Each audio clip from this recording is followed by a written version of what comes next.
അസ്സലാമു അലൈക്കും വറഹ്മത്തുള്ളാഹി വബറകാതുഹു. പ്രിയമുള്ളവരെ, ഇന്ന് നമ്മൾ പറയുന്നത് കണ്ണേറിനെക്കുറിച്ചാണ്. കണ്ണേർ എന്നത് ആർക്കു വേണമെങ്കിലുമുണ്ടാകാം.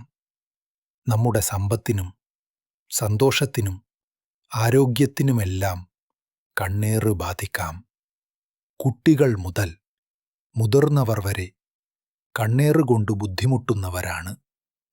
കണ്ണേറ് മാറാൻ ഇനി പറയുന്ന ദുആ 7 തവണ ഓതി കണ്ണേറ് ബാധിച്ച ആളുടെ നെറുകയിലോതുക. ദുആ ഇനി പറയുന്നു: അഊദു ബികലിമാത്തില്ലാഹി തമ്മാത്ത് മിൻ ശർരി മാ ഖലഖ്. ഇത് 7 ദിവസം വരെ പതിവാക്കാവുന്നതാണ്.